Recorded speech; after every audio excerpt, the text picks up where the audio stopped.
제가 어 전자출결을 먼저 하고 그다음에 잠깐만요. 다음 주가 그리고 시험이죠? 네.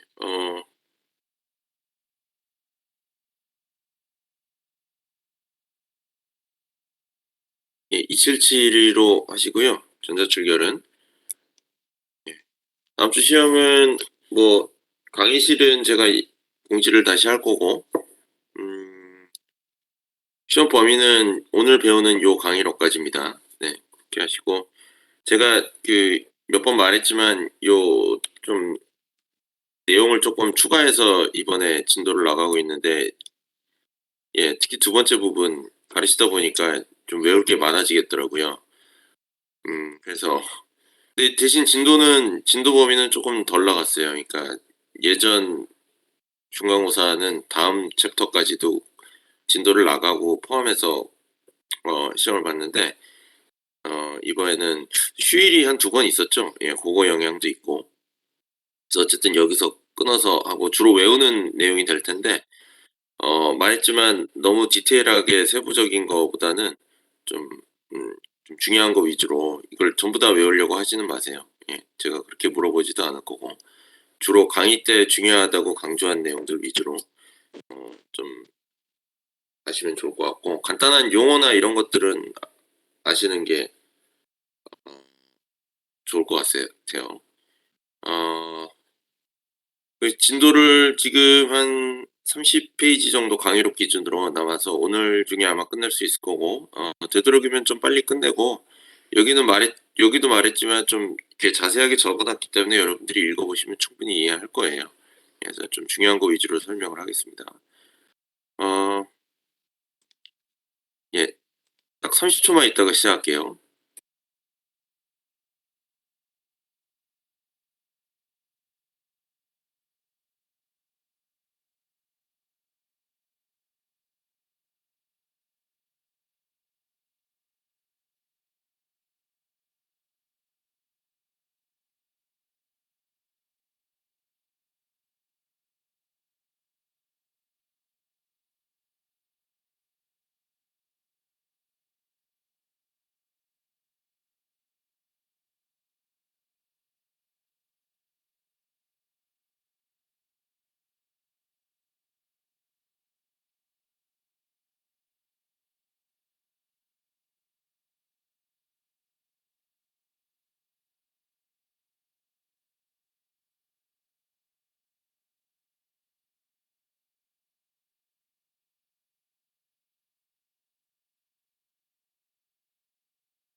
예. 미안합니다. 약간 지체됐네요. 예. 잠깐 연락이 온 게 있어 가지고 처리하느라고 미안해요. 아 자, 그럼 이어서 하죠. 예. 이제 마지막 부분인데, 크게 두 가지에 대해서 얘기를 하고 마무리를 할까 해요. 그래서 첫 번째는 엔도크린 시스템이라고 해서 내분비계죠. 그래서 이거는 주로 가장 중요한 개념은 케미컬 메신저라는 내용이 되겠습니다. 좀 화학적으로 신호를 전달하는 거예요. 우리가 바로 전에 본 게 신경세포죠. 신경세포는 주로 그 전하의 움직임으로 전기 신호로 신호를 전달한다면, 사실은 더 큰 비중을 차지하고 있는 것은 어 케미컬 메신저, 화학적인 물질로 인한 어 신호 전달이죠. 우리가 사실은 리셉터 라이건드 얘기했을 때 했던 게 다 화학적인 물질 전달이죠. 신호 전달이죠. 또 화학적인 물질이 몰리큘들이 결합을 하면서 그로 인해서 또 신호들이 쭉 전달되는 거니까 어 케미컬 메신저라고 할 수가 있고, 어 여러 가지 종류가 있어요. 어 주로 이제 분비는 글랜드, 선이라고 부르는, 무슨 무슨 선 이렇게 얘기를 합니다. 거기서 호르몬을 분비하면 혈관으로 분비가 되고 혈관을 통해서 온몸을 순환하다가 타겟 장기에 가서 작동을 하는 거죠.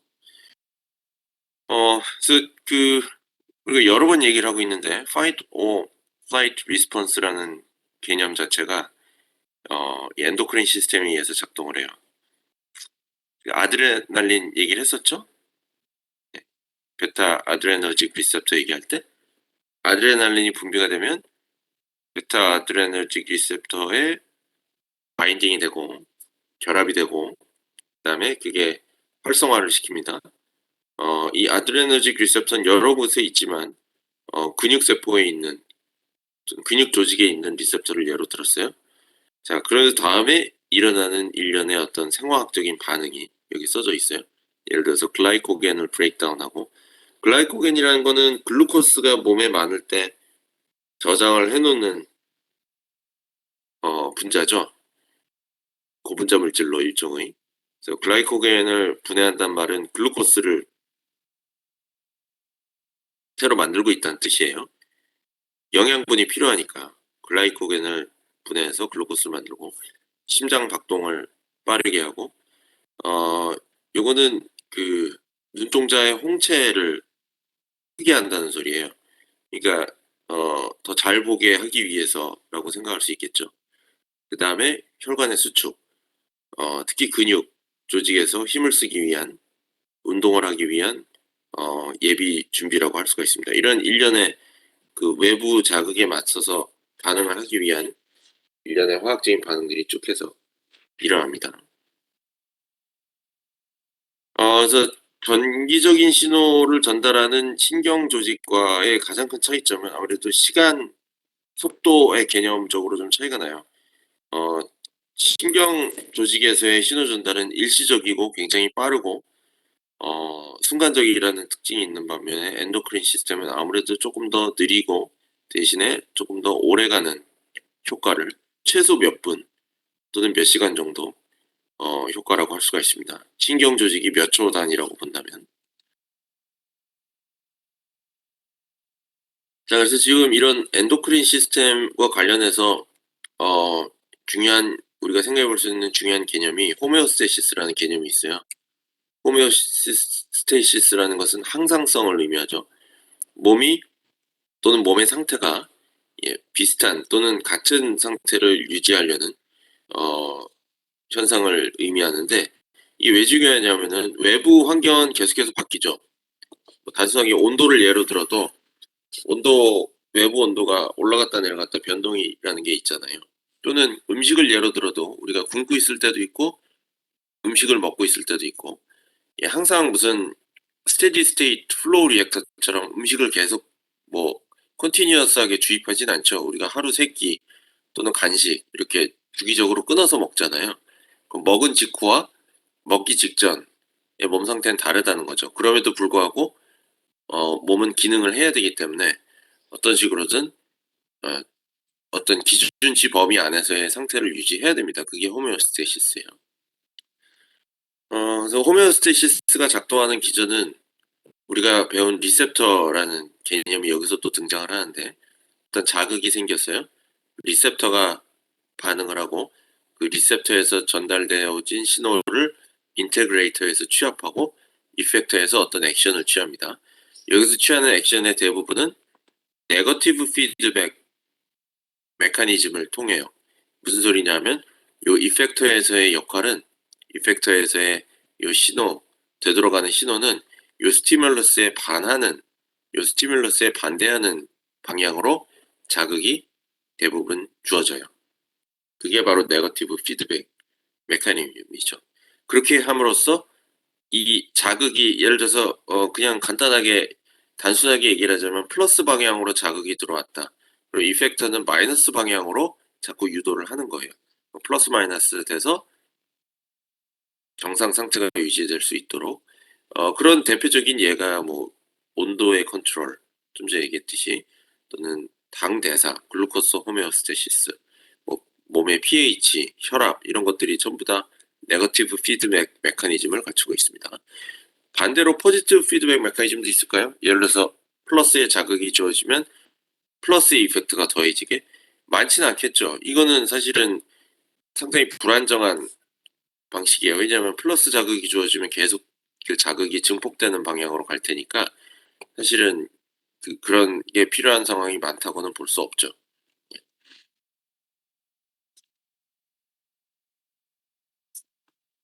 그래서 여기는 네거티브 피드백 컨트롤의 설명과 함께 간단한 예시, 혈압의 예시를 들어서 써 놨는데 이거를 제가 여러 개 넣어 놨거든요. 그러니까 요건 한번 읽어 보시고요. 그거를 이제 표현하는 그림이 그다음 장에 있어요. 요것도 한번 보세요. 온도에 대한 얘기도 한번 해볼 수 있을 것 같아요. 피부에서 온도를 감지하죠. 그러면 온도가 너무 낮다고 판단이 되면 피부 조직에 있는 혈관이 수축합니다. 수축하는 이유는 히트 트랜스퍼를 줄이기 위해서 열의 손실을 막고자 하는 거죠. 이해가죠? 그래서 열 손실을 최소화하는 방향으로 작동을 하고 또 한 가지는 근육 조직이 움직이기 시작합니다. 우리가 추우면 몸을 떨잖아요. 자기도 모르게. 그 떠는 작동 자체가 근육 조직이 운동을 스스로 하면서 또는 마찰을 하면서 어 열을 만들어내기 위한 그 메커니즘이에요. 그러면 요 두 가지 현상들은 온도를 다시 올리는 쪽으로, 즉 처음에 낮은 온도라는 조건에 반대하는 방향으로 네거티브 피드백 컨트롤이 작동을 하는 거죠. 또 대표적인 게 아까 언급한 당대사라는 게 있어요. 인슐린, 뭐 혈당 이런 거 얘기 많이 들어봤죠. 그거의 종류를 이제 보자면 프로틴 호르몬 시그널링이라고 할 수 있어요. 인슐린 자체가 단백질이기 때문에. 좀 이따 얘기하겠지만 그 시그널링 몰리큘들은 대부분은 단백질이지만 꼭 단백질일 필요는 없습니다. 자, 그래서 그 프로틴 호르몬 또는 펩타이드 호르몬들이 어떤 생화학적인 반응을 유발하는 게 프로틴 호르몬 시그널링인데 대표적인 게 인슐린이 있고 우리가 중요성은 떨어지기 때문에 잘 언급을 안 했지만 특히 질병 측면에서 글루카곤은 인슐린과 정확히 반대 역할을 합니다. 이것도 마찬가지로 췌장에서 분비가 되고요. 간단하게만 보자면 췌장에 있는 베타 세포가 인슐린을 분비하고요. 췌장에 있는 알파 세포가 글루카곤을 분비합니다. 인슐린은 베타 세포에서 하이퍼글라이세미아에 반응해서 분비가 돼요. 하이퍼라는 건 높다는 뜻이죠. 당이 높을 때 베타셀에서 인슐린이 분비되고 당이 낮을 때 하이퍼글라이세미아일 때는 췌장 세포의 그 알파 세포에서 글루카곤이 분비가 됩니다. 그 다음에 일어나는 일들이 여기 조금 적혀 있는데 뒤에 그림이 있으니까 넘어가서 보도록 할게요. 일단 전체적인 메커니즘을 보자면 자 우리가 fed state라는 건 음식을 먹었다는 뜻이에요. 음식이 feed 됐을 때 혈액안에 글루코스 농도가 올라가고요. 그럼 인슐린이 시크리션 되고 인슐린이 시크리션 되면 인슐린이 분비가 되면 그거에 대한 반응으로 여러 가지 현상들이 일어나 있는데 크게 세 가지를 여기 써놨죠. 지방세포와 근육세포에서 포도당을 업테이크합니다. 빨아들여요 다시. 세포 안으로 들여서 쓰도록 혈당이 내려가겠죠. 혈당이라는 건 혈액 안에 있는 당의 수치예요. 세포 안이 아니라 세포들이 먹어버리면 혈당은 떨어져요. 또 하나는 흡수된 글루코스를 가지고 글라이코겐을 만들어요. 우리 아까 아드레날린 얘기할 때와 반대죠. 그리고 간에서 항상 지속적으로 포도당을 합성을 하고 있습니다. 그 이유는 우리가 굶었을 때도 활동을 해야 되니까. 당이 기준치 이하로 떨어지면 안 되죠. 그 현상을 잠깐 멈춰요. 결과적으로 종합해 보면 혈당 수치가 내려가는 것을 예, 알 수가 있겠죠. 자, 굶은 상태에서는 정확히 반대의 현상들이 일어나요. 글루코스는 떨어지고 글루카곤이 올라가고 나머지 반대 현상들이 일어납니다. 네, 여기 지금 정확히 똑같이는 안 써져 있는데 왜냐하면 사실 일어나는 현상이 딱 세 개는 아니거든요.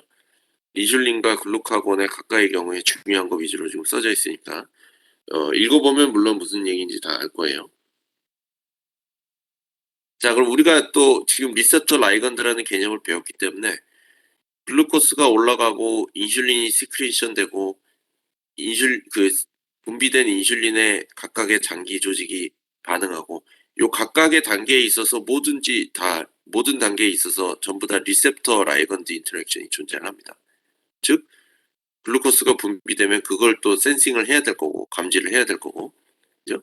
그거에 감지된 거에 반응해서 인슐린이 분비되고, 그 분비된 인슐린을 또 감지해서 또 이런 현상들이 일어나야 되잖아요. 예, 그걸 한번 볼게요. 자, 지금 보고 있는 그림은 인슐린 리셉터예요. 자, 요 밑에 글을 나중에 읽어봐도 되는데, 앞부분은 어느 정도 이해가 될 거고, 뒤에는 사실은 굉장히 용어들이 되게 많이 나오죠. 뭐 PIP3, PKB, 뭐 PDK 이렇게 나오는데, 요것들을 전부 다 알 필요는 없어요. 그냥 일련의 어떤 시그널들이, 그걸 캐스케이드라고 부르는데, 마치 폭포가 떨어지듯이 단계별로, 지금 보면 그림이 이렇게 돼 있잖아요. 여기에 각각의 어떤 단백질들 또는 몰리큘들이 관여한다는 뜻이니까 그 정도로만 알아두시면 됩니다. 자, 지금 보여야 될 건 인슐린 리셉터예요. 인슐린 리셉터 보시면 이렇게 이걸 다이머라고 부르는데, 두 개가 약간 대칭으로 지금 붙어 있죠. 그리고 OH기가 붙어 있어요. 하이드록실기가. 예. 자, 인슐린 리셉터니까 인슐린이 와서 붙으면, 자, 지금 이렇게 까맣게 조금 색칠이 돼 있죠. 인슐린이 와서 붙은 겁니다. 그러면은 어떤 현상이 일어나느냐? 첫 번째는, 자, 요 인슐린 리셉터의 종류가 리셉터 타이로신 카이네즈라는 종류예요. 인슐린이 결합되면 카이네즈 액티비티가 액티베이션 돼요.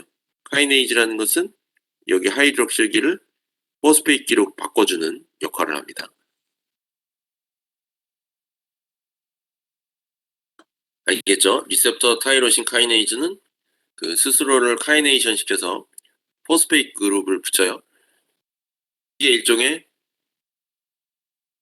스위치가 올라간다고 볼 수 있죠. 스위치가 올라가면 아까 얘기했듯이 이런 일련의 캐스케이드가 액티베이션 되고, 결국 최종적으로 일어나는 현상은 뭐냐? 이것만 알면 됩니다. 글루코스 트랜스포터라는 것이 요 세포의 내부에 존재해요. 지금 요게 세포벽이죠? 제가 얘기 안 했지만 요게 세포막이고, 세포막의 내부에 글루코스 트랜스포터가 일종의 쉬고 있어요. 쉬고 있다가 지금 인슐린이 와서 붙었다는 상황은 혈당이 높다는 얘기니까 글루코스를 다시 세포 안으로 들여보내야 되겠다는 신호가 되겠죠. 글루코스 트랜스포터가 약자로는 GLUT4라고 부릅니다. 또는 GLUT4, GLUT4. 글루코스 트랜스포터의 약자예요. 글루코스 트랜스포터가 배치가 됩니다. 배치가 돼요. 그러면 이 배치된 게 글루코스를 세포 안쪽으로 흡수하죠. 그전에는 일할 필요가 없으니까 세포막에 굳이 배치시키지 않고 세포 안쪽에 존재하다가, 이게 필요한 경우에 이렇게 세포막에 배치가 됩니다. 자, 지금 본 게 대표적인 프로틴 호르몬 시그널링이에요. 프로틴을 통한 호르몬의 시그널. 왜냐면 인슐린이나 글루카곤 전부 다 프로틴이거든요. 또 다른 종류로는 스테로이드 호르몬이라는 게 있어요. 스테로이드 호르몬은 사실은 뉴스 같은데 많이 보죠. 스포츠 뉴스 같은데. 뭐 스포츠 선수들 약물 복용했을 때 먹는 게 스테로이드 호르몬이라고 그러는데, 이게 이제 지금 여기도 써져 있지만, 어떤 그 동화작용을 강화하는 호르몬의 역할이 있습니다. 그래서 여기도 글루코스 프로덕션과 인플라메이션을 줄여주는 역할을 해요. 그래서 신체 어떤 기능이나 능력, 특히 운동과 관련된 뭐 근육을 키운다든지 그럴 때 이제 그 도와주는 역할을 하죠. 물론 과도하게 투여를 하면 문제가 되기 때문에 금지를 하는 거지만, 어, 스테로이드 호르몬의 가장 큰 특징은 우리가 보통 콜레스테롤이라고 하잖아요. 콜레스테롤이라는 체내 지질 물질이죠. 지방질 물질이에요. 어, 지질 물질로부터 유도돼서 만들어진 거기 때문에 여기 콜레스테롤 써 있죠. 하이드로포빅합니다. 그래서 단백질의 경우는, 프로틴의 경우에는 하이드로포빅할 수도 있고 하이드로필릭할 수도 있고 다양하게 있죠. 스테로이드 호르몬은 하이드로포빅해요. 하이드로포빅한 게 어떤 특징을 갖고 있느냐? 이런 하이드로포빅한 특징 때문에 플라즈마 멤브레인을 잘 통과할 수가 있어요. 우리가 그 장에서의 장벽 흡수에 대해서 얘기할 때 하이드로포빅한 물질이 그 플라즈마 멤브레인, 리피드 바이레이어죠. 리피드 멤브레인에 잘 들어갈 수 있기 때문에 침투를 잘 할 수 있다고 그랬어요. 하이드로필릭한 물질은 침투를 잘 하지 못하고 체내에서 배설이 잘 된다고 그랬고, 그렇기 때문에 체내 축적이 잘 됩니다. 스테로이드 호르몬도 비슷한 하이드로포빅한 몰리큘이기 때문에 이런 특징이 있어요. 플라즈마 멤브레인으로 잘 들어가요. 예. 그래서 플라즈마 멤브레인으로 들어갈 뿐만 아니라 플라즈마 멤브레인을 통과해서 들어가면 시토졸로 들어가는 거죠. 세포의 안쪽.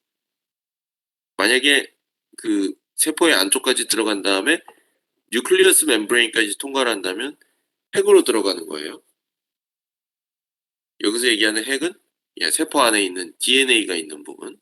예, 그래서 요 스테로이드 호르몬 같은 경우는 요 하이드로포빅한 성질 때문에 플라즈마 멤브레인을 잘 통과하고 요 뉴클레어스 세포 핵까지 직접 도달해서 어떤 작동을 합니다. 어떤 작동을 하겠어요? 유전자 스위치를 올리는 역할을 하겠죠. 예. 그래서 여기서도 리셉터 라이건드 컴플렉스처럼 작동을 해요. 그래서 가장 큰 특징은 요 그림 한번 볼게요. 우리가 생각하는 일반적인 리셉터라면 리셉터 라이건드 인터랙션, 프로틴 호르몬 시그널링 때는 자, 요 안까지 못 들어온다는 거예요. 자, 여기 세포막이고 여기가 시토졸이고 여기 뉴클리어스 멤브레인이고 여기가 뉴클레스의 안쪽입니다. DNA가 있겠죠? 그러면 일반적인 프로틴 호르몬이라면 여기서 리셉터하고 결합을 하고 그 뒤에 우리가 뭐 세컨드 메신저, 캐스케이드 이런 거 배웠잖아요.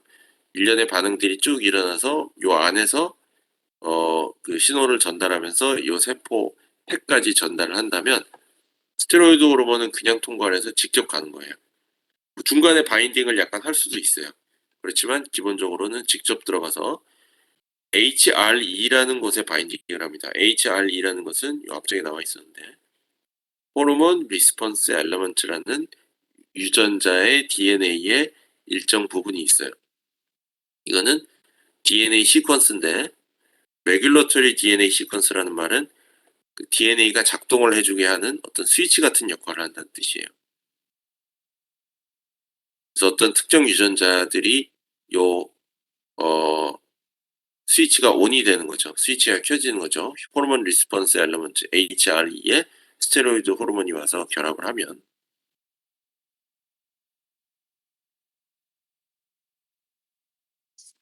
자, 그래서 그 과정을 나타낸 그래서 프로틴 호르몬과 스테로이드 호르몬의 가장 큰 차이점이 그렇게 지금 얘기를 할 수가 있습니다.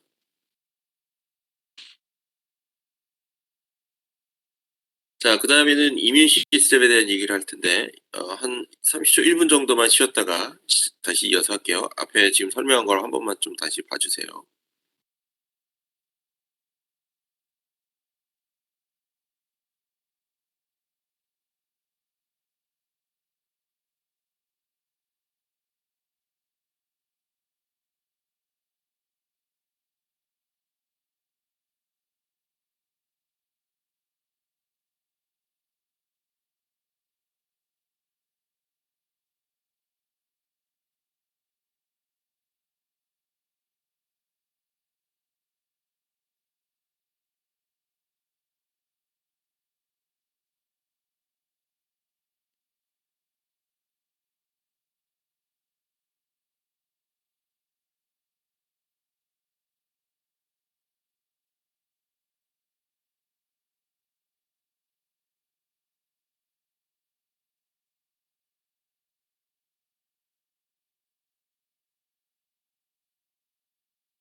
자, 이어서 해볼까요? 지금 그 마지막 섹션이고 이제 면역 관련된 내용인데, 면역은 뭐 이제 보다 보면 알겠지만 사실 상당히 복잡해요. 이제 일단 세포 종류만 해도 한 최소한 10 정도, 10개 정도 막 종류가 나오고 막 뭐 복잡한 메커니즘이 나오고 그러니까 이것도 최대한 제가 대표적인 개념들 위주로 설명을 하고 중요한 것만 여러 번 강조를 할 테니까, 그렇지만 또 정보가 필요하기 때문에 그림이나 이런 거에는 조금 자세하게 적혀 있어요. 그러니까 너무 세부적인 거에 신경 쓰지 마시고 제가 언급하는 거 위주로 좀 기억을 해 두시면 좋을 것 같아요.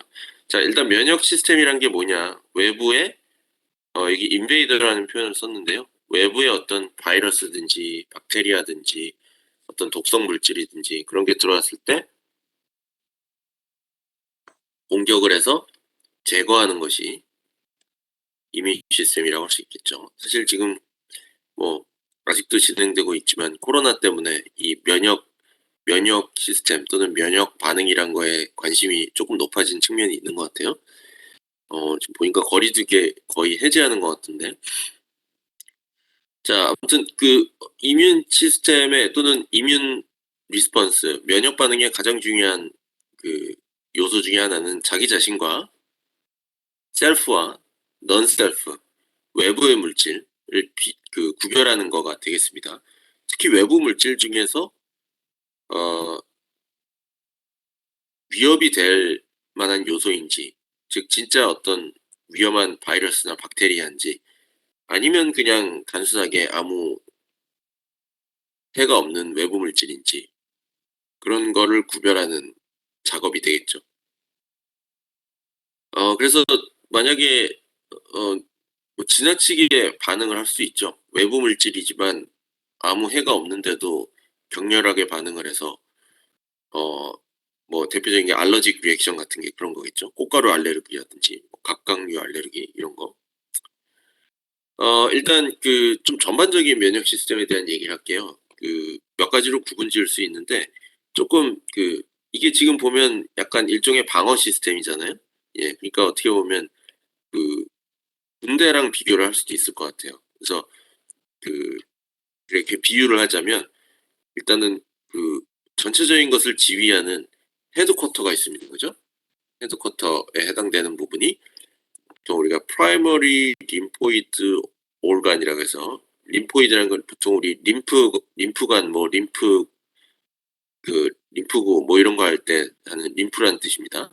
그래서 골수라든지 어 타이머스라는 것은 그 흉선이에요. 흉선이라는 거예요. 그래서 골수랑 흉선에서 어 지금 우리가 앞으로 언급할 여러 가지 세포 종류라든지 면역과 관련된 물질들을 만들어냅니다.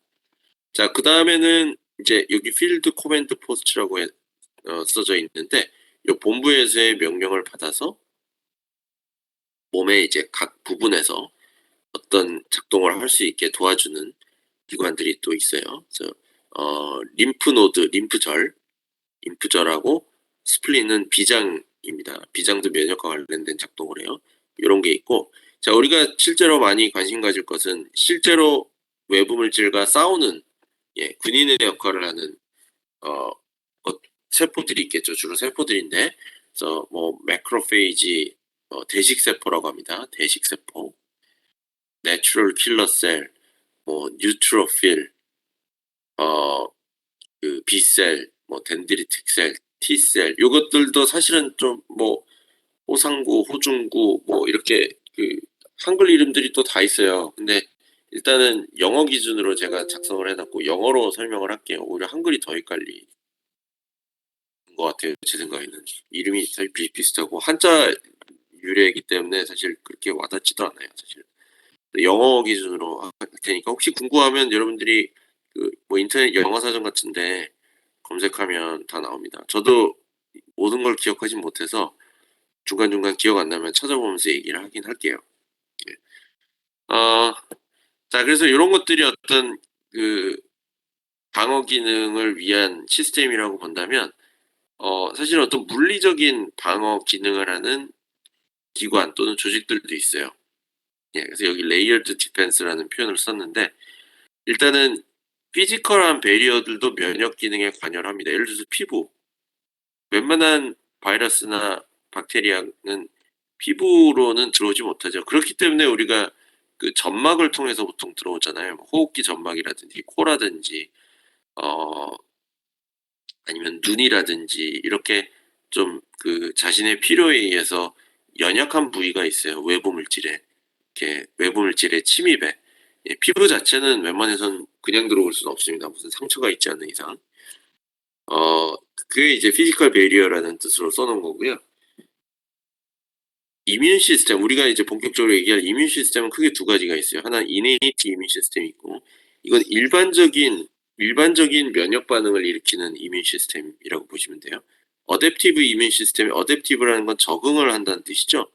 예, 그러니까 외부의 어떤 물질에 특이적으로 반응하는.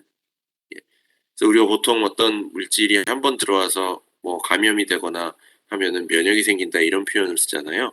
예, 그런 게 바로 어댑티브 이뮨 시스템입니다. 이네이트 이뮨 시스템은 그냥 일반적인 염증 반응을 생각하면 돼요. 자, 그럼 조금 더 디테일하게 보겠습니다. 자, 우리 여기는 표로 정리를 해놨는데 지금은 봐도 이게 무슨 얘기인가 싶을 거예요. 왜냐면 용어 자체가 아직은 얘기를 안 한 용어들이기 때문에. 그래서 여기는 그냥 간단하게 한번 봐두고 어떤 종류가 있는지만 얘기를 할게요. 나중에 본문을 다시 좀 배우고 본문을 배우면서 여기를 다시 들여다보면 조금 더 이해가 잘 될 거예요. 그래서 이네이트 이뮨 시스템이 있고 우리가 그 일반적인 면역 반응, 염증 반응이라고 생각하면 된다고 했어요. 거기에 관여하는 세포들 여기 지금은 읽지 않겠습니다. 그리고 어떤 몰리큘들이 관여하느냐. 이건 세포가 아니고 물질들이에요. 주로 단백질들이죠. 그래서 콤플리멘트 사이토카인이라는 게 있고 뭐 나중에 사이토카인 뭐 다른 종류들이 또 여러 가지가 있습니다. 이네이트 이뮨 리스폰스가 있고 어댑티브 리스폰스가 있는데 어댑티브 리스폰스에는 또 휴머럴 이건 책이란 뜻이에요. 휴머 그 보통 유머 웃긴다는 유머를 얘기할 때 또 여기서 유래를 하긴 했는데 휴머는 여기서는 체액이란 뜻입니다. 체액. 휴머럴이니까 체액이 관여하는 어댑티브 이뮨 리스폰스라는 뜻인데 뭐에 반대되는 거냐? 셀 미디에이티드가 있어요. 예, 셀이 관여하는 게 있고 체액이 관여하고 있는데 여기서 얘기하는 체액이라는 것은 항체를 의미합니다. 항체, 안티바디. 예, 우리가 항원항체 검사할 때 항체. 그러니까 항체는 자체는 그냥 단백질이지 세포가 아니잖아요. 그러니까 항체가 작동하는 면역 반응을 어댑티브 휴머럴. 그거 말고 세포가 직접적으로 작동하는 거를 어댑티브 셀 미디에이티드 이렇게 하고 거기에 또 관여하는 어떤 물질들이나 세포 종류가 또 다르게 있어요. 예, 요걸 자세하게 나중에 좀 얘기를 하겠습니다. 자, 서피스 베리어 또는 피지컬 베리어에 대해서 아까 얘기를 했는데 피부, 뭐 에피텔리엄, 예, 장벽 같은 게 대표적인 게 되겠죠. 피지컬 베리어에 대해서 얘기를 했었고 다른 종류의 베리어들도 사실 조금씩 더 있어요. 우리가 일부는 좀 얘기한 것도 있는데 첫 번째는 메카니컬 베리어라는 게 있는데 우리가 뭐 코로 이상한 게 들어오면 자동적으로 기침을 하거나 재채기를 하거나 눈에 뭐가 들어오면 눈물이 나거나 이러잖아요. 이런 것들은 자연스러운 반응입니다. 몸에 들어온 뭔가 안 좋은 물질들을 내보내게 하기 위한 자연스러운 반응이니까 사실은 너무 참는 건 좋지 않죠. 뭐 그런 반응을 방해하는 셈이 되니까. 또는 케미컬한 베리어도 있어요. 우리가 나중에 얘기할 본격적인 면역 반응 이전에 예를 들어서 피부에도 어떤 외부의 해로운 박테리아들을 죽일 수 있는 그 항균 물질이라고 보통 하죠. 항균 물질들이 존재합니다. 침에 있는 그 분해 효소들이 있다고 하죠. 그래서 그 입으로 감염이 되는 것이 생각보다 적은 이유가 라이소자임을 비롯한 이 입안으로 들어왔을 때 외부 물질을 분해할 수 있는 효소들이 존재하기 때문입니다. 뭐 위는 우리가 얘기한 적이 있었죠. 위에서의 그 산성, 위액 같은 것들이 박테리아를 죽이는 역할을 한다고 얘기를 했었고 마지막에 코멘설 플로라는 뜻은 그 우리 몸에 기본적으로 존재하는 그 공생균을 의미해요. 그래서 공생균 자체는 몸에 나쁜 게 아니죠. 그래서 이런 공생균 코멘설 플로라 자체가 패소제닉 박테리아라는 것은 병을 유발하는 유해한 박테리아를 의미합니다. 코멘살 플로라와 패소제닉 박테리아가 끊임없이 서로 경쟁을 하고 있어요.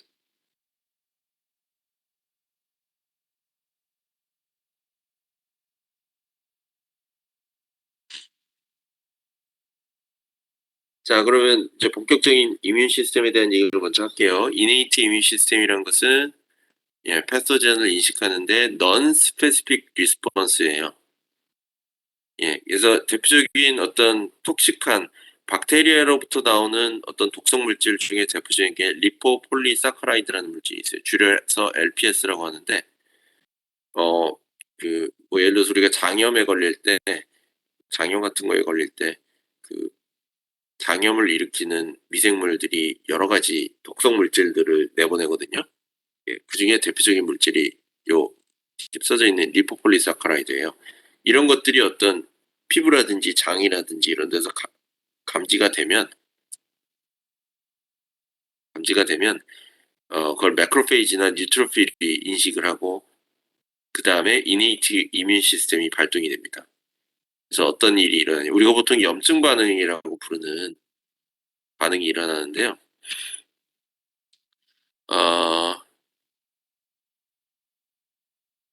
잠깐만요.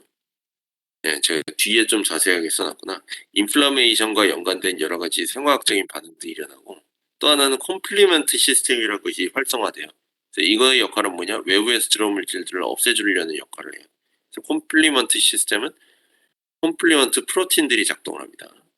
그래서 일종의 그 패소젠, 외부 그 감염 물질을 파괴할 수 있도록 일종의 태그 작업을 해요. 딱지를 붙여요. 딱지가 붙어 있는 거는 다른 세포들이 몰려와서 이제 없애는 거죠. 그 과정을 거치게 됩니다. 자, 그걸 조금 더 자세히 보기 전에 인플라메이션 얘기를 먼저 할게요. 그래서 보통 우리가 얘기하는 뭐 빨개지고 붓고 열이 나고 아프고 이런 것들이 인플라메이션의 그 공통적인 신체 반응인데, 빨개지거나 붓거나 이런 것은 이제 혈관이 확장돼서 일어납니다. 혈관이 확장되면서 왜냐하면 뭐 백혈구라든지 이런 다른 면역 세포들을 전달해야 되기 때문에 빨리 노폐물들을 없애고 혈관이 확장되면서 혈액 순환이 빨라져요. 그리고 여러 가지 물질들을 분비하기 시작합니다. 대표적인 게 사이토카인이라는 물질을 분비하는데, 누가 분비하냐면은 그 인플라메이션이 일어나는 그곳에 있는 어떤 손상을 받은 세포들, 손상이라는 게 상처일 수도 있고 물리적인 상처일 수도 있고 뭐 감염일 수도 있고요. 그러면은 그 세포들이 이런 사이토카인 같은 것들을 분비를 해요. 이 사이토카인의 역할은 그 자체로 이런 인플라메이션 리액션을 일으키는 경우도 있고, 또는 다른 면역 세포들이 오라고 그 호출하는 역할을 해요. 올 수 있도록.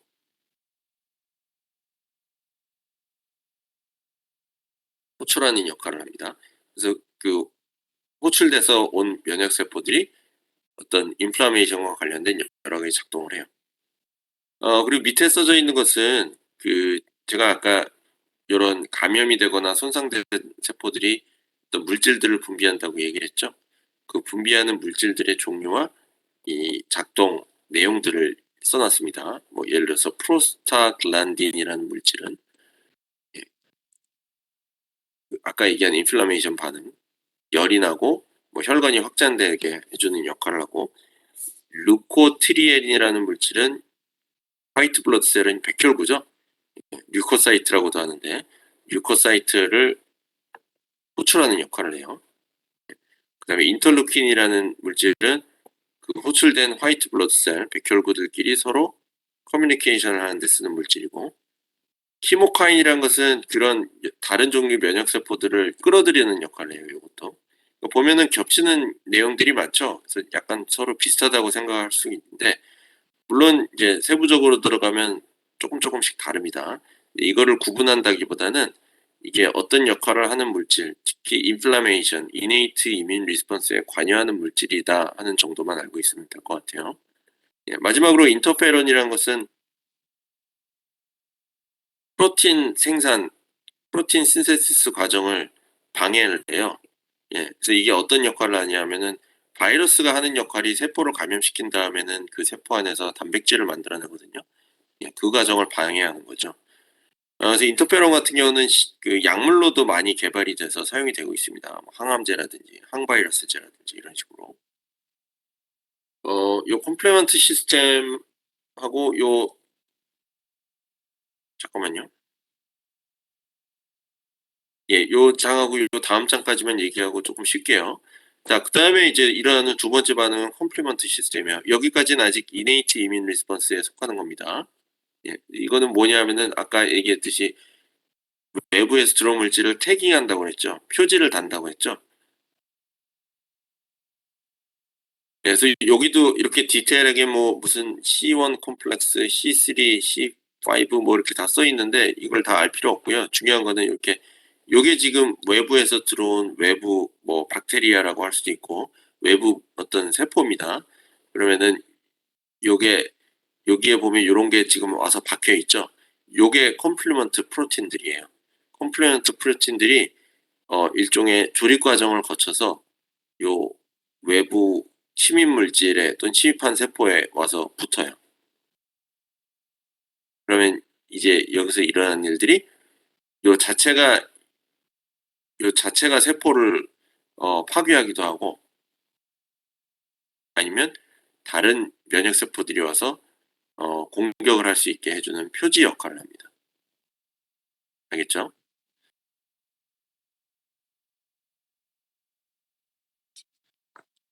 예. 그래서 여기서는 그 뭐 대충 요런 컴플리먼트 시스템 또는 컴플리먼트 프로틴이 어떤 거고 어떤 역할을 한다는 정도만 알면 될 것 같아요.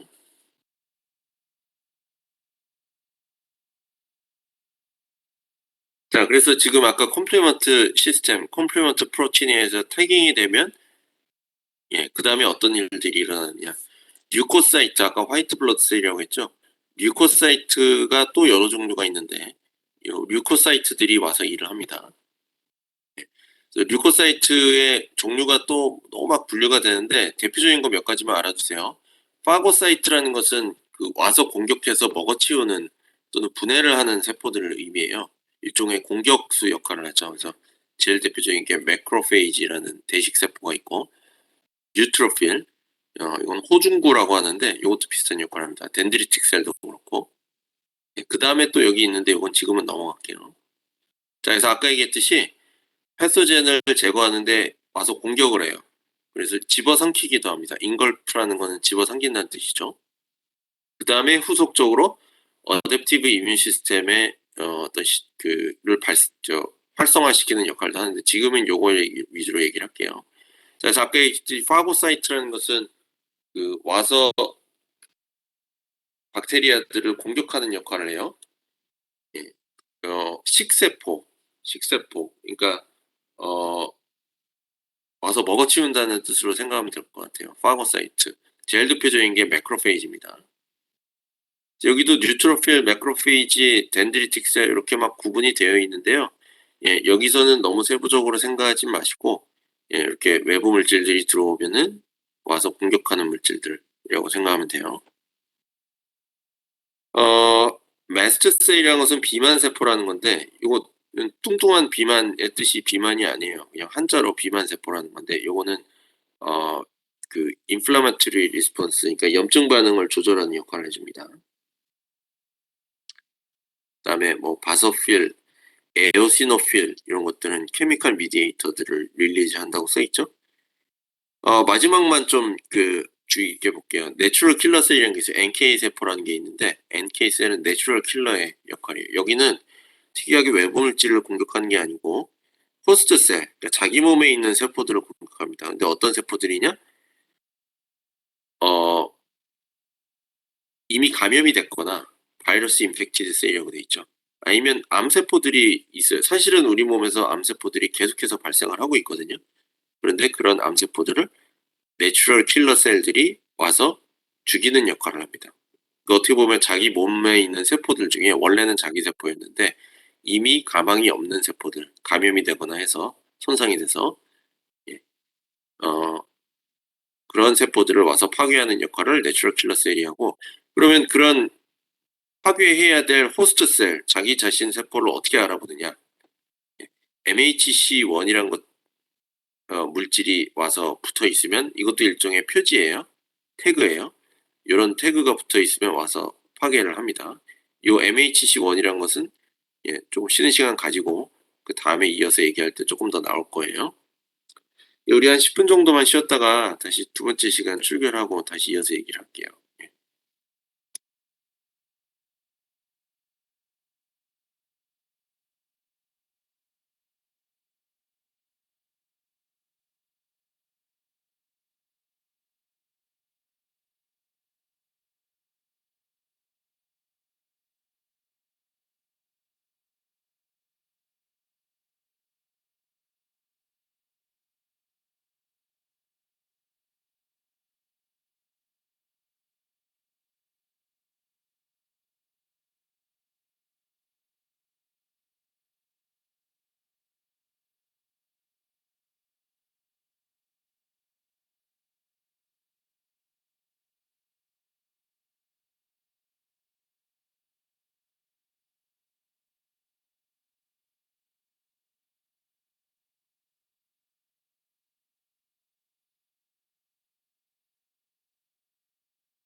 자, 이어서 합시다. 이게 조금 얘기했지만 단어들도 많고 막 그래서 예, 생각보다 조금 더 걸리고 있는데 제가 잠깐만요.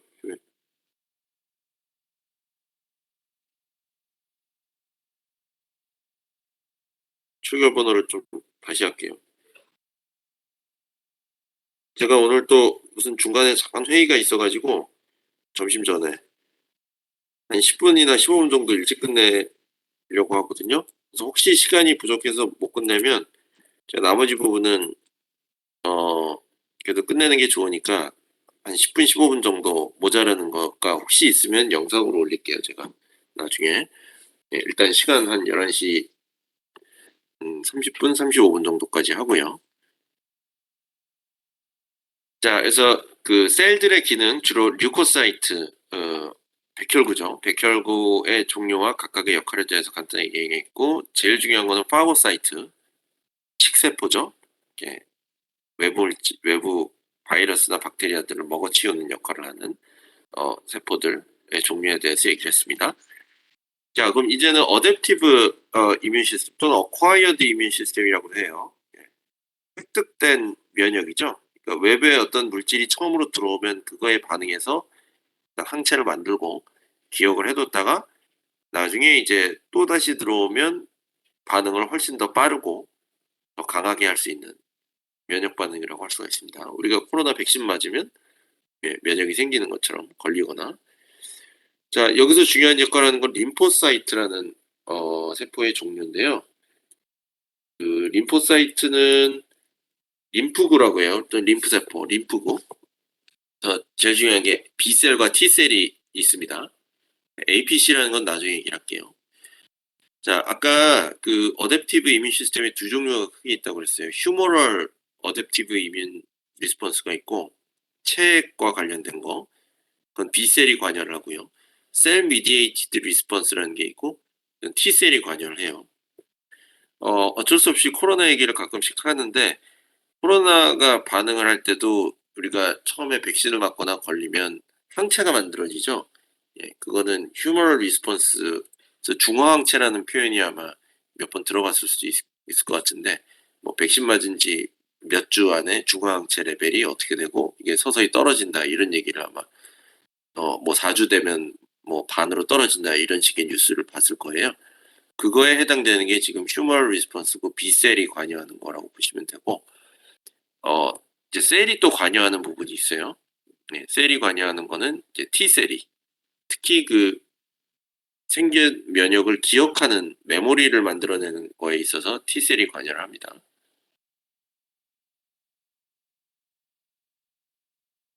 자, 그래서 그런 얘기가 있고 휴머럴 이뮨 리스폰스에 대해서 먼저 얘기를 할게요. 제일 중요한 건 B셀이 무슨 역할을 하냐면 안티바디 항체를 만들어냅니다. B셀의 역할이 예, 항체를 만들어내는 역할을 하는 거예요. 자, B셀의 종류가 이제 뭐 거의 무한대에 가까울 만큼 여러 가지 종류가 있고 그게 이제 그 침입한 항원에 맞는 항체를 만들어내는 거죠. 자, B셀이 액티베이션 되는 과정을 통해서 항체를 만들어냅니다. 그리고 요것만 기억을 해 두세요. B셀이 액티베이션 되는 과정에 관여하는 T셀이 또 따로 있어요. 그래서 이걸 T 헬퍼셀 또는 헬퍼 T셀이라고 부르고 TH라고 부릅니다. 요 아래 첨자인데 조금 크게 지금 돼 있네요. TH셀.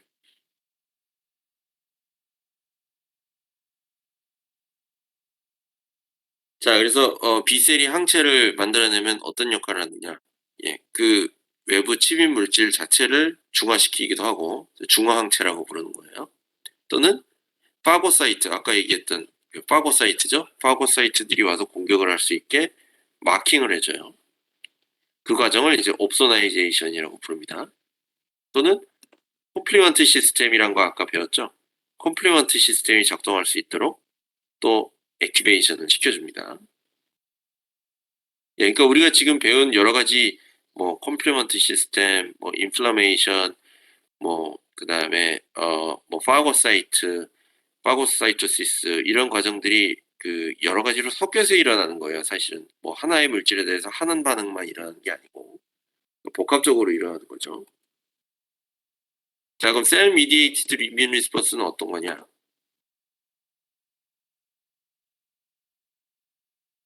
자, 패서젠이 처음에는 이네이트 이뮨 시스템이 반응을 하겠죠. 일반적인 인플라메이션 리액션.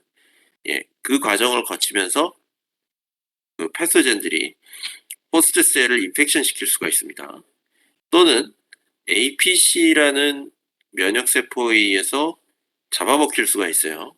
예, APC라는 것은 안티젠 프리젠팅 셀의 약자인데, 자, APC의 역할은 이런 들어온 패소젠들을 먹어치우면서 그거를 일종의 조각을 내요. 그래서 그 조각들을 자기 몸 바깥쪽에 디스플레이를 시킵니다. 예, 여기 펩타이드 프래그먼트라고 써 있는데요. 이 펩타이드 프래그먼트들을 디스플레이를 시켜요. 그래서 야, 요런 침입자들이 들어왔어요 하고 얘기를 해주는 거죠. 그러면 그거를 가지고 다른 면역 세포들이 마치 그 범인이 발생을 하면, 어떤 범죄가 발생하면 범인의 몽타주를 그리잖아요. 사진을 보여주거나. 그럼 그걸 갖고 얘가 외부에서 침입한 패서젠이구나, 병원균이구나 하고 알아차려서 다른 세포들도 공격을 막 들어오는 거죠. 그래서 그 과정의 역할을 하는 게 안티젠 프리젠팅 셀. 안티젠 프리젠팅 셀이 디스플레이하는 그 물질들, 펩타이드 프래그먼트들이 이제 메이저 히스토 컴패티빌리티 컴플렉스라고 하는 MHC라는 물질하고 합쳐져서 디스플레이가 됩니다. 예, 그러니까 MHC라는 것은 마치 그 지금 얘기한 대로 범인의 몽타주라든지 사진을 걸어놓는 일종의 게시판 역할을 하는 거라고 보시면 돼요. 예, APC 셀이 그거를 게시하는 거고. 자, 그래서 여기서부터 이제 조금 막 복잡해지기 시작할 거예요. 그래서 제일 이제 중요한 거 위주로 얘기를 할 테니까 핵심적인 단어 몇 개만 외우면 뭐 이렇게 흐름을 따라가는 거에는 크게 문제는 없을 거예요. 그래서 한번 그거를 잘 기억해 보시고요. 자, MHC 아까 이 메이저 히스토 컴패티빌리티 컴플렉스는 크게 보면 두 가지가 있습니다. 1이 있고 2가 있어요. 자, 1은 어떤 걸 타겟으로 하냐? 타겟이 일단 달라요. 1하고 2는. 1은 엔도지니어슬리 신세사이즈드 프로틴이라고 그랬잖아요. 그러니까 내부에서 뭔가 문제가 생긴 경우에 그런 물질들을 타겟팅하는 것이 MH 클래스 1입니다. MH1이에요. 제일 대표적인 게 바이러스에 감염된 호스트셀이라든지 어떤 식으로든 내부에서 발생한 문제를 해결하는데 MH1 몰리큘들이 쓰여요. 자, 그거랑 반대는 이제 외부에서 들어온 감염원이 있겠죠. 외부에 감염균이 들어왔을 때는 MH2가 반응을 합니다. 그래서 우리가 아까 봤던 표로 잠깐만 다시 돌아갈게요.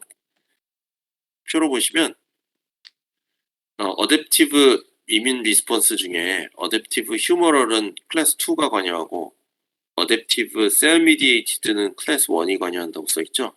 아까 좀 전에 얘기하기를 클래스 1, MHC 클래스 1은 내부 물질, 그러니까 시토솔릭 여기는 생략되어 있지만 엔도지니어스, 밑에 써있네요. 엔도지니어스 프로틴, 바이러스에 감염된 내부 세포에 의해서 만들어진 그런 문제들을 해결하는 데 있어서 주로 클래스 1, MHC1 그리고 셀 미디에이티드 리스폰스가 관여를 하고, 외부에서 익스트라셀룰라, 외부에서 들어온 박테리아 같은 경우는 클래스 2 그리고 휴머럴 어댑티브 이뮨 리스폰스가 관여를 합니다. 이제 요 표에 있는 용어들이 이제 설명이 됐죠. 좀 왔다 갔다 하면서 비교를 하면서 공부를 하시면 돼요. 자, 그렇게 해서 구별할 수 있는 게 MH1과 MH2. 자, 그럼 T셀은 어떤 역할을 하느냐? T셀 중에 하나 아까 얘기한 게 있어요. B셀이 항체를 만들어줄 수 있도록 액티베이션 하는데 도와주는 게 T 헬퍼 셀이라고 했어요. TH. 아까 전에 그 안티젠 프리젠팅 셀이 그 펩타이드와 MHC를 결합한 컴플렉스가 디스플레이 되면 그게 일종의 그 범인을 알려주는 역할을 한다고 했죠. 그거의 신호를 T셀이 받습니다. T셀. 그러면 T셀도 종류가 여러 가지가 있겠죠. 왜냐면 MHC가 종류가 클래스 1이 있고 클래스 2가 있으니까. 그런 뭐 그거 말고도 더 세부적으로 많이 나뉘지만 일단은 그런 분류에 따라서 어떤 특정 종류의 T셀이 반응을 해요.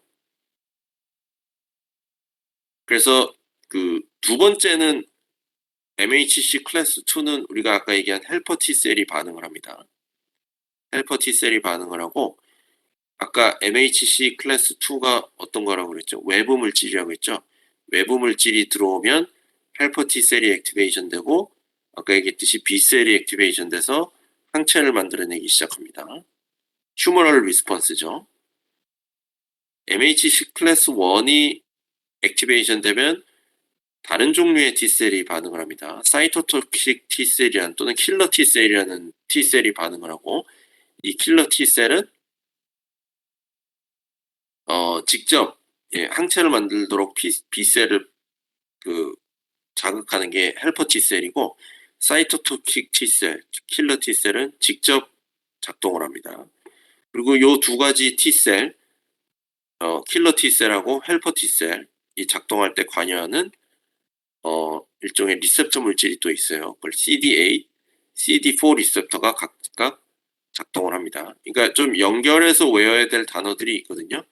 예, 지금 보면 Adaptive Humoral Response, MH 클래스 2, 그다음에 헬퍼 T셀, B셀, CD4 리셉터 이렇게 일련으로 좀 연결되는 단어들이 있어요. 이런 것들을 외우셔야 될 거예요. 다시 앞으로 테이블로 보시면 여기에 웬만한 정보들이 다 지금 적혀 있습니다.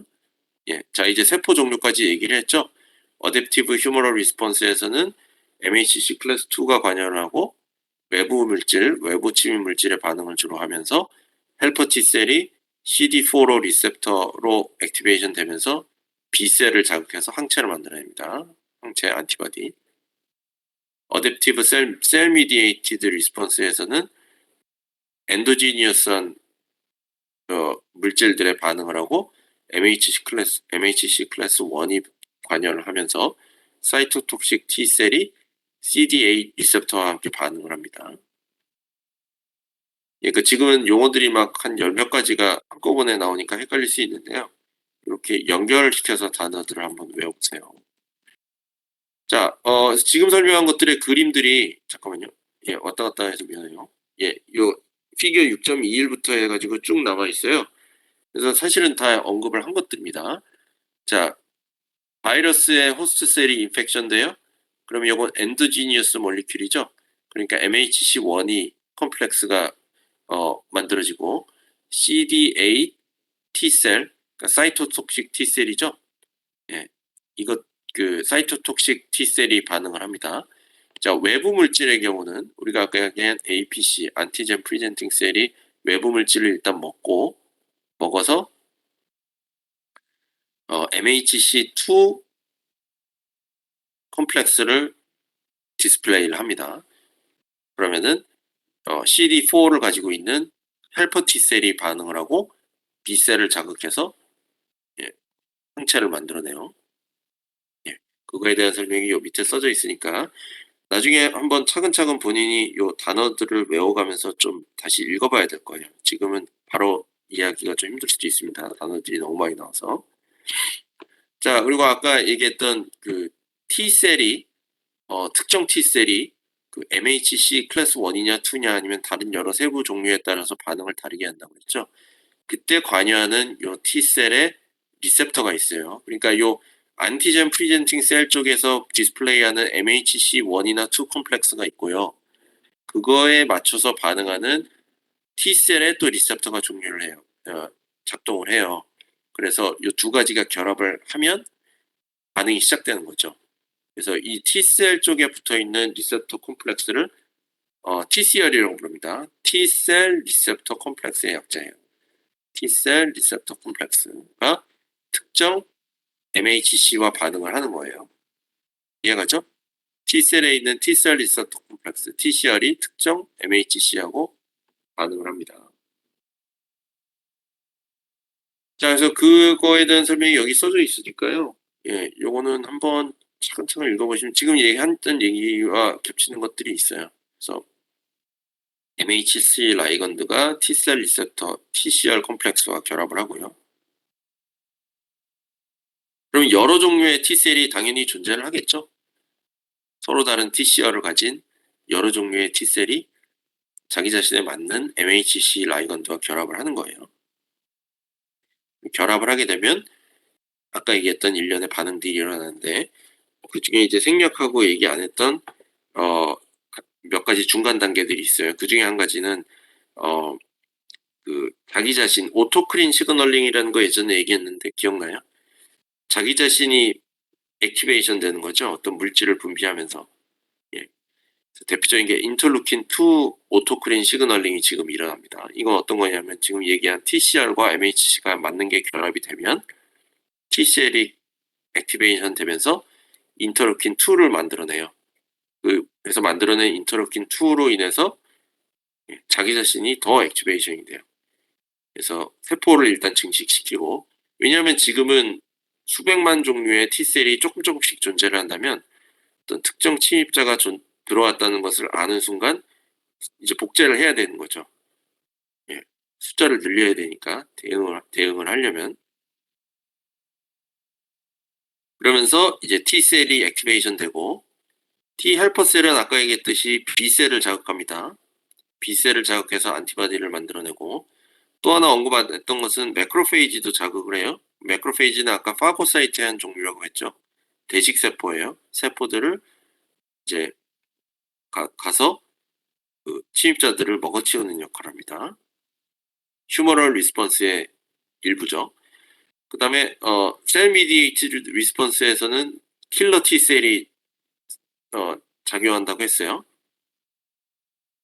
예. 그래서 이거는 직접적으로 공격을 합니다. 뭐냐면은 타겟 셀에 멤브레인을 부시는 역할을 해요. 구멍을 내고.